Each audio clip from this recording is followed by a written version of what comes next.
DAV international school में 78वां स्वतंत्रता दिवस समारोह मनाया गया। इस अवसर पर मुख्य मेहमान डीजीपी रूरल हरियाणा ने शुभ अवसर पर ध्वजारोहण किया और परेड की सलामी ली। बच्चों ने रंगारंग कार्यक्रम पेश किए, पुरस्कार बांटे गए, राष्ट्रगान के साथ समारोह संपन्न हुआ।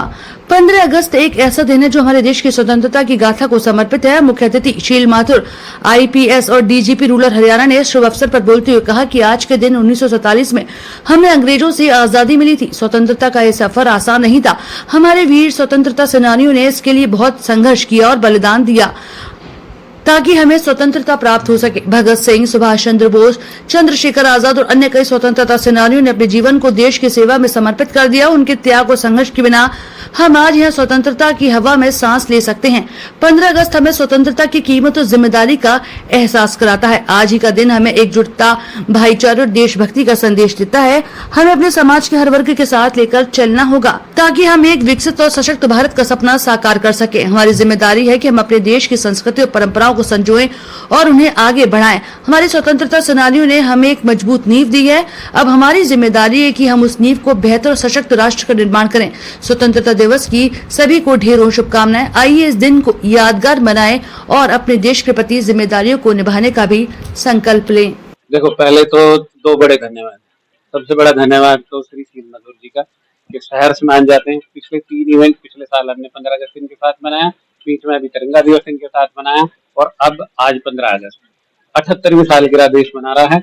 इनके बड़े धन्यवाद के बाद आप सबका बड़ा धन्यवाद, क्योंकि आप कहने कोई चौथे स्तंभ नहीं हो संविधान के। सच में ही लोगों की अच्छाई, बुराई, शिकायतें और जितने निवारण है लोगों तक पहुंचाते हो। अब बात आती है डीएवी इंटरनेशनल स्कूल परिवार की। देश 1947 से बैलगाड़ी के दौर से बड़ी बड़ी मोटर कारों और बड़ी बड़ी बिल्डिंगों तक आ गया। मेरे ख्याल से पिछले 10 साल में मोदी सरकार ने और अलग अलग सरकारों ने अपने हिस्से की मेहनत करी है। तो जो आपने अभी शील माथुर जी से पूछा था कि जो राष्ट्रवाद है, क्या वो 15 अगस्त के बाद गायब तो नहीं हो जाता? स्कूलों की जिम्मेवारी है और स्कूलों के साथ साथ सरकार की जिम्मेवारी है कि बच्चों को यदि शिक्षा रोजगार परक होगी तो उस टाइम जो आपने उनको पढ़ाया है, चाहे राष्ट्रवाद की भावना कूट कूट के भरी है, मतलब बच्चे बिना कोरियोग्राफर के इतना बढ़िया एक्ट कर रहे हैं, इसको हम कंटिन्यू कर सकते हैं बशर्ते की शिक्षा मोटिवेशन बनाए रखे। तो मेरे ख्याल में बहुत जरूरी है। और डीएवी इंटरनेशनल स्कूल परिवार क्योंकि टेक्निकली स्किल्ड लोगों का है, मैं हूँ या मेरी धर्मपत्नी है मनीषा काशी, हमारे प्रिंसिपल हैं, या सर जैसी जो महान विभूतियां पहुंचती हैं वो बच्चों को मोटिवेट तो रखती हैं और यही ब्यूटी डीएवी को लगातार आगे बढ़ा रही है। अभिभावकों को क्या कहना चाहेंगे आज के? अभिभावकों का एक सिंगल जो मैं आपको अक्सर कहता हूँ कि पीटीएम की बजाय हम पेरेंटिंग सेमिनार करते हैं और उन पेरेंटिंग सेमिनार में कहने की कोशिश करते हैं कि हमारे साथ कंधे से कंधा मिला लो। यदि हम चाहे बात करें ओलंपिक गोल्ड मेडल की, चाहे बात करें शिक्षा की, चाहे बात करें दूसरी चीजों की, सरकार भी लगातार कहती है कि स्कूली स्तर पे खेलों में पार्टिसिपेट करना चाहिए। तो ऐसी बहुत सारी चीजें कि जब पढ़ाई के अलावा, मतलब जो बच्चा पढ़ नहीं सकता कुछ तो कर ही सकता होगा। तो अभिभावकों से इतना सा निवेदन है कि बिना बात पढ़ाई का प्रेशर ना डालें, स्कूल वालों के साथ मिलकर पेरेंटिंग सेमिनार अटेंड करें और इस मुहिम में हमारा साथ दें कि बच्चा यदि राष्ट्रवादी होगा तो खाने कमाने का धंधा या कुछ जुगाड़ तो कर ही लेगा। पहले ये कहना चाहूंगी, आदरणीय श्री शील माथुर जी का धन्यवाद करना चाहूंगी कि बच्चों को जो मेरा मैसेज है वो ये है कि आजादी, फ्रीडम, ये सबसे बड़ा गिफ्ट है ह्यूमन काइंड के लिए। और आज की सेलिब्रेशन का मतलब भी यही था कि बच्चे ये समझें कि आजादी किन मुश्किल स्ट्रगल्स और फ्रीडम स्ट्रगल से हमें मिली हुई है और इसका सम्मान कैसे किया जाना चाहिए। इस सेलिब्रेशन का यही मतलब था। और इससे बड़ा एग्जाम्पल हमारे बीच में कौन हो सकते हैं? सर जो खुद एक तिरंगा का मिशन, तिरंगा की इम्पोर्टेंस बताने के लिए चल पड़े हैं और 22 जुलाई को इन्होंने अभी भी हमारे साथ प्रोग्राम किया था। और इस तरह के प्रोग्राम्स बच्चों के लाइफ में जी का बहुत बहुत हार्दिक धन्यवाद करना चाहूंगी। साथ में मेरे chairman sir Pradeep Kaushik ji, managing director ma'am Manisha ma'am, उनका मैं तहे दिल से शुक्रिया अदा करना चाहूंगी अपनी जीवी फैमिली के साथ मुझे जोड़ने के लिए। नाउ जो आपने सवाल पूछा है कि हम कैसे इसको देखते हैं, तो हमारे स्कूल में it is not an overnight process. Learning is happening through out the year, so it is not that overnight we will prepare suddenly a proud Indian, suddenly a complete personality person. So GAV में जब बच्चा 1 अप्रैल को नए session में आता है और जब वो अगले साल 31 मार्च को अपना एक सेशन पूरा करता है तो आप एक ह्यूज शिफ्ट और ह्यूज चेंज देखेंगे। जो करंटली अभिभावक हैं वो तो ये महसूस कर ही रहे हैं दर बदर, एंड हर स्तर पर उनका बच्चा इम्प्रूव कर रहा है, चाहे वो पर्सनालिटी डेवलपमेंट हो, चाहे उनके सोचने का तरीका हो, प्रॉब्लम को सॉल्व करने के लिए उसको सेंटर रखकर उसको चारों तरफ से सोचने का, जैसा सीबीएसई हमें कहता है। तो ये सारी चीजें हमारे करिकुलम में है।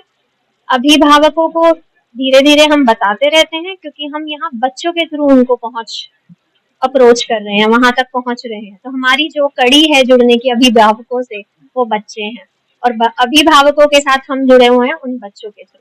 तो हम जो सीबीएसई ने अभी बोला है होलिस्टिक डेवलपमेंट, उसको ध्यान में रखते हुए ऐसे कार्यक्रम प्रस्तुत करते रहेंगे।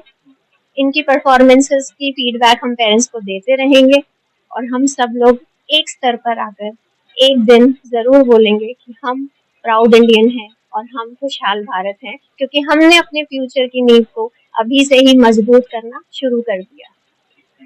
अभी मैंने जितने भी प्रोग्राम्स यहाँ पे देखे, 1857 की जो हमारी स्वाधीनता संग्राम की लड़ाई पहले शुरू हुई थी 1857 से, उस समय रानी झांसी का जो उन्होंने योगदान दिखलाया, इसी प्रकार से बाद के भी और वीरों का योगदान दिखलाया, और अप टू डेट मतलब इस समय के भी जो कारगिल युद्ध हुआ या पुलवामा में हुआ, इन सब चीजों का उन्होंने विस्तृत वर्णन किया। इससे जो है लोगों में जोश आया कि अपने देश के लिए हमें कुर्बान होना चाहिए, उसके लिए त्याग बलिदान ही करना चाहिए जरूरत पड़े तो, और अपने देश के लिए अच्छा कर्म करना चाहिए। तो ये अच्छे जो काम लोगों के देखे गए, तो इससे बच्चों में बहुत बड़ा उत्साह मैं समझता हूँ आएगा। 26 जनवरी और 15 अगस्त जब भी आता है तो हर किसी के मन में देशभक्ति की भावना होती है। क्या मानते हैं कि उसके बाद लोग भूल जाते हैं ये भावना, कहीं ना कहीं जो हम वेस्टर्न कल्चर की ओर जा रहे हैं तो कम होती जा रही है देशभक्ति की लोगों के अंदर? नहीं, देशभक्ति की भावना सब में पूरी भरी हुई है। ये बात दूसरी होती है कि कभी एक्सप्रेस हो पाती है, नहीं हो पाती, डे टू डे के कार्य में लोग बिजी रहते हैं। इसलिए ऐसे प्रोग्राम्स, ऐसे आयोजन ज्यादा से ज्यादा होने चाहिए ताकि लोगों में जल्दी उसका डोज भी मिलता रहे, लोग फिर से याद करते रहे। तो जैसे कि एक हमने भी मिशन शुरू किया है कि तिरंगे के सम्मान में राष्ट्रीय ध्वज दिवस की घोषणा होनी चाहिए। आज भी मैंने माननीय प्रधानमंत्री जी को पत्र भेज करके रिक्वेस्ट की थी कि लाल किले से इस चीज का घोषणा करें अपने मुखारबिंद से, जिससे पूरा देश रोमांचित होगा।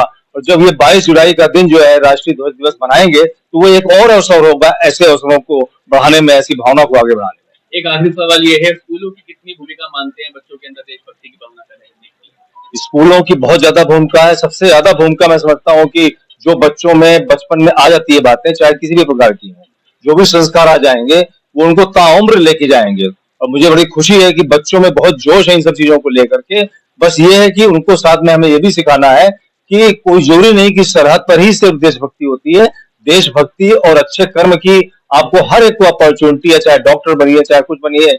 और डॉक्टरों से मुझे याद आया कि बहुत ही जो फ्रीडम मूवमेंट अपना हुआ था, उसमें रविन्द्रनाथ टैगोर ने एक कविता भी लिखी थी फ्रीडम के बारे की, जब फ्री हम होंगे तो कैसी कंट्री होनी चाहिए। तो उसमें हम लोगों को डर नहीं होना चाहिए, मतलब हर एक जो भी नागरिक हमारा है किसी भी प्रकार के उसके अंदर डर नहीं होना चाहिए। पहले ब्रिटिशर्स का डर था या उसके पहले मुगलों का था, ऐसे था, तो वो डर नहीं होना चाहिए। न सत्ता का डर होना चाहिए और न ही जो है जैसे कि उनकी आर्थिक समस्याएं हम लोगों के देश में है कि रोजगार नहीं मिलेगा, अच्छी शिक्षा नहीं मिलेगी, अच्छी जो है क्या नाम है जो स्वास्थ्य सुविधाएं नहीं रहेंगी। तो ये सब चीजों को, डर को हमें मिटाना है, और तभी हमारा जो है विकसित भारत, जैसा कि इस बार प्रधानमंत्री जी ने कहा भी कि 2047 तक हमें विकसित भारत बनाना है। तो मैं तो साथ में ये भी, मैं तो कोई वैसा मेरा लेवल नहीं है कि मैं इतनी बड़ी बात को ऐड करूं, लेकिन मैं कहूंगा कि माननीय प्रधानमंत्री जी से भी मैं अनुरोध करूंगा कि विकसित भारत के साथ साथ एक खुशहाल भारत बनाने की बहुत जरूरत है कि हर एक